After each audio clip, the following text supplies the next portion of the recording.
Oh my God!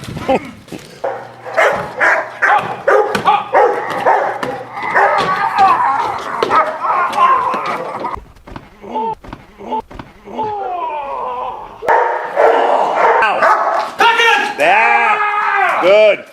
Oh, he got you. Fucking!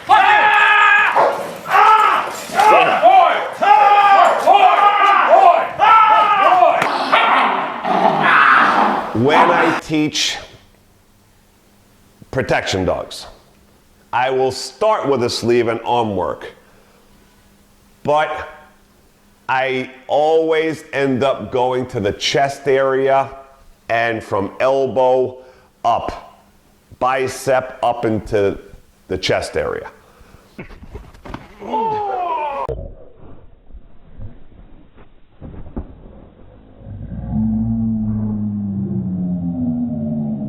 So this is my zone that I want when they bite. The reason for that is because the moment those dogs touch those areas at all, in the slightest, you are gonna cry. Yeah, good. Oh, he got you. Good boy.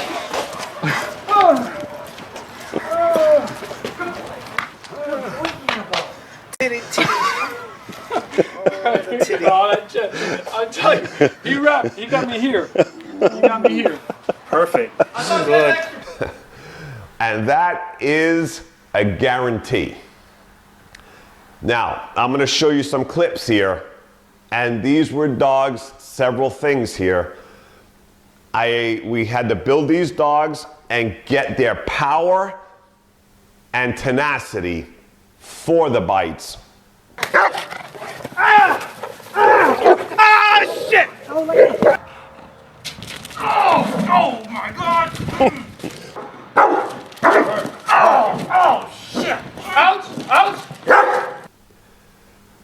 And then cross them over to targeting the areas that we want them to target, not here anymore.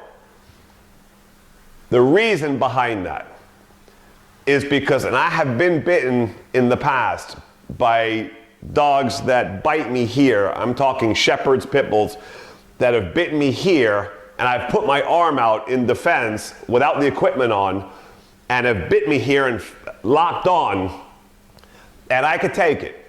It's not comfortable, but I can take it. Now, if I would have had a knife in my hand, I would have ended this very quickly. So if they were ever to grab onto here, I'm just gonna start doing this, and then very easily I'm gonna take care of this problem. Gun, bam-o, no problem. If they're shaking, a little more difficult because you gotta get your grasp and this, but if they're here, I can take the pain for a while, even though it's gonna be uncomfortable, but they're in a perfect target zone for me if I have a weapon. Now, here, I'm going to show you clips here of one touch is all it takes.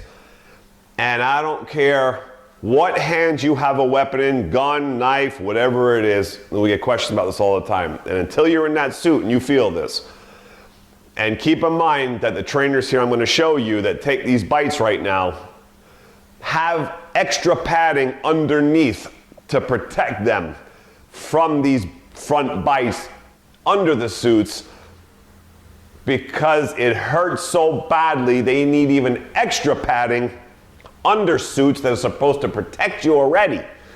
Yeah, the bar. Perfect.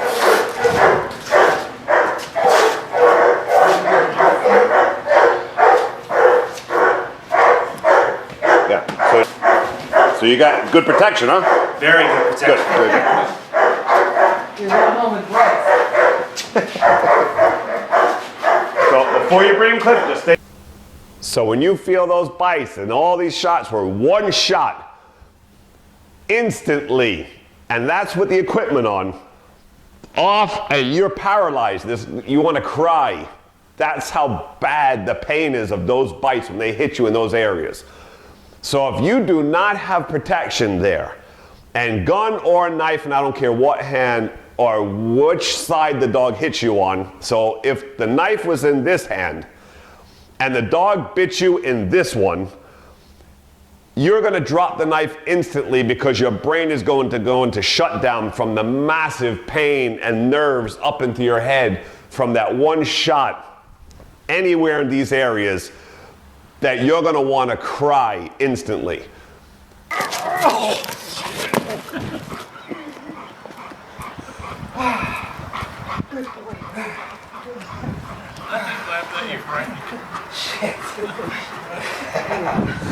You got you good there? Yeah. Oh, damn, is that right now? Yeah, this was over what he did last week. That right here. Ooh. Now back, Frank, back. I can't. Oh, you got you good? I'm sorry. Oh, damn. Woo! Oh, he got you good. Oh, damn. Nice. Good boy. I tried to hold on. Woo!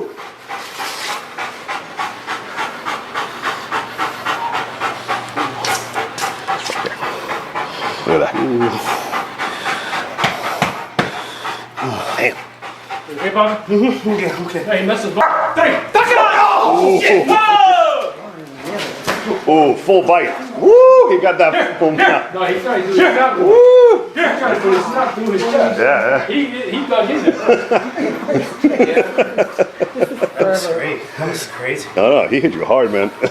No, all I saw is. Right, the teeth came up. Wow. I heard That's why we need to Yeah. Good. Oh, he got you.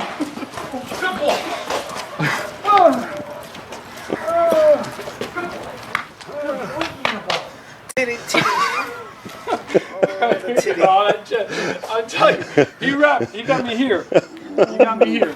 Perfect. Good. So, I mean, it just becomes bam, bam, and everything drops. And you're going away and you cannot do anything. You are so paralyzed right now from the pain. That is why we do the upper bites in here. Because in reality, we know if somebody didn't have equipment on, it just takes a minor little shot there and not even a full grip, and the party's over. So if somebody broke into my house with weapons, this, that, and my dog hits them there, we know the game is over instantly. This didn't go anywhere. That person's going to be in so much pain and whatever weapons, it's going down. Right? So that is why we do there. So a dog that I was teaching, and I have him up on YouTube, doing all armpit bites. I mean, this guy was killing me in the suit, and I would have to take timeouts because the pain and the bruising instantly was so bad. I mean, taught him how to dig in there good, get those grips, push, grip, and it was hard to take. I had to extra wrap to try to lessen up the pressure this guy would constantly put on me anywhere in here. I mean, it's just hard to take.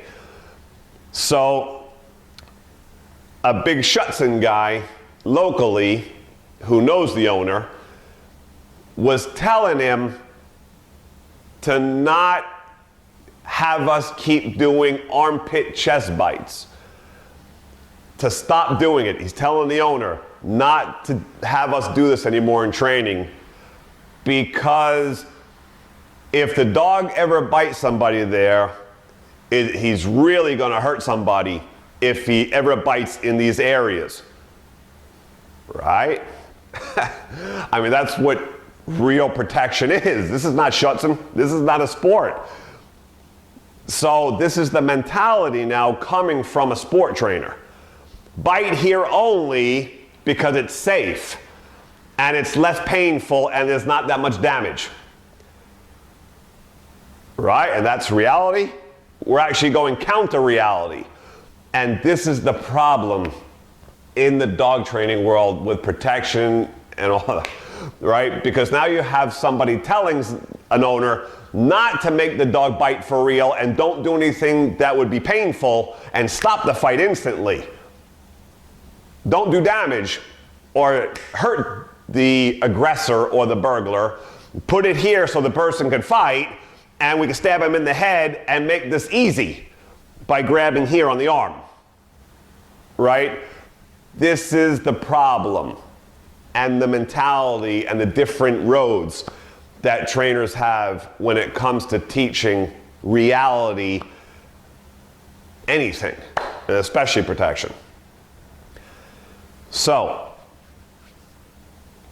now there's also something I want you to hear here, which also differentiates a dog who's playing and who's enjoying the sleeve work from a dog that has more defensive fight drive, real fight drive.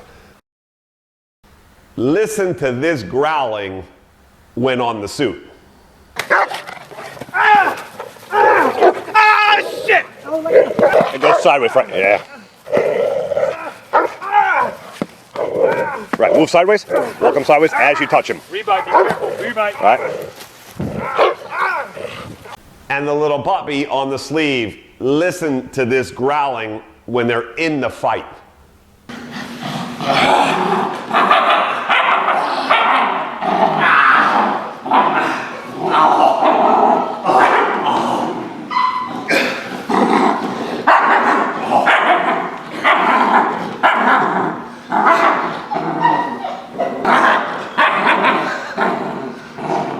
You're a little crazy.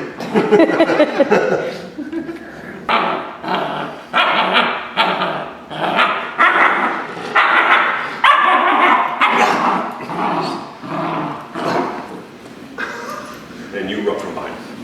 And this dog here, shaking.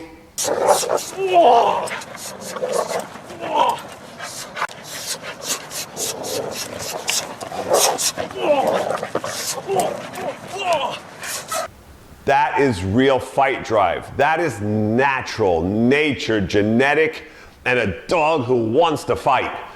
They have passion in the aggression work. Those are the ones we call the real fight dogs.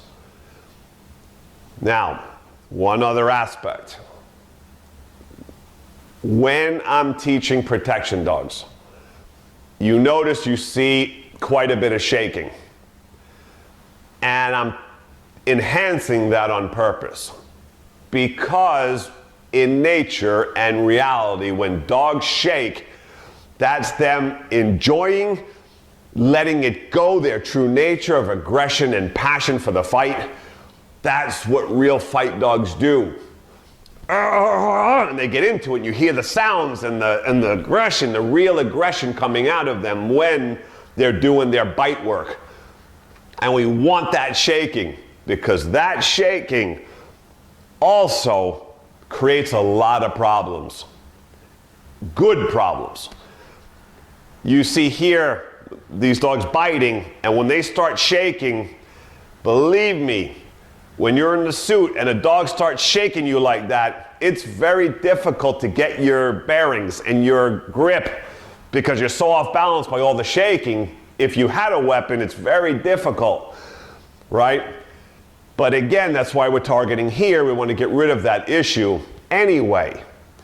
But the shaking creates that passion, and really that's the tearing and what they would do in nature to destroy something and really get at it. Not a calm, full bite that sits there.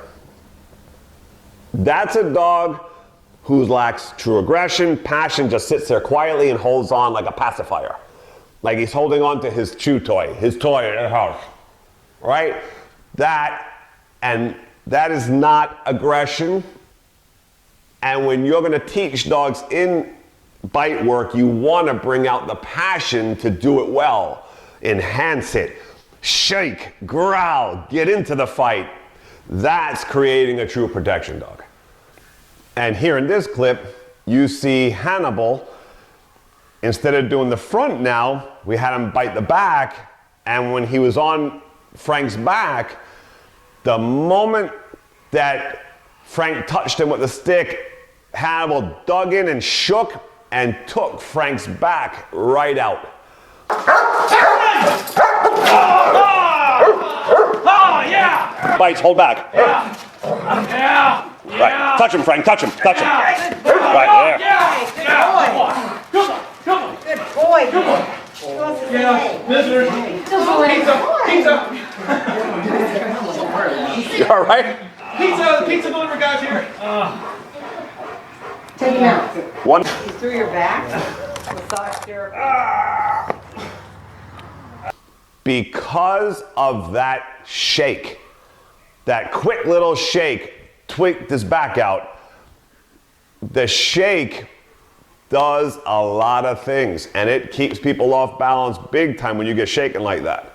And if that's raw flesh, oh man. So I am not saying I'm an advocate of hurting people and tearing flesh off people and all that kind of stuff. But these are the tools and what you're trying to develop and what you're looking for, all the proper ways to make things the best you can. And if ever anything happens to you, your family, with these kind of dogs, when they're taught properly, target the proper areas. Shaking, I mean quickly, you put an end to fights and any threats very fast in a heartbeat. And that's the objective when you own a dog like this who's been developed. That's why you pay so much money for either a puppy that has these genetics or a fully trained dog that you pay a lot of money for, because it has to be genetics taken, developed the right way, you know, so that you have the absolute best functional protection dog for you and your family, or whatever it is that you're trying to protect with that dog. That's the game, and that's the way things should be. So there's a lot of perspective on this subject, and it's a lot more complicated getting into the real details when teaching it. So till next time, Miami Dog Whisperer.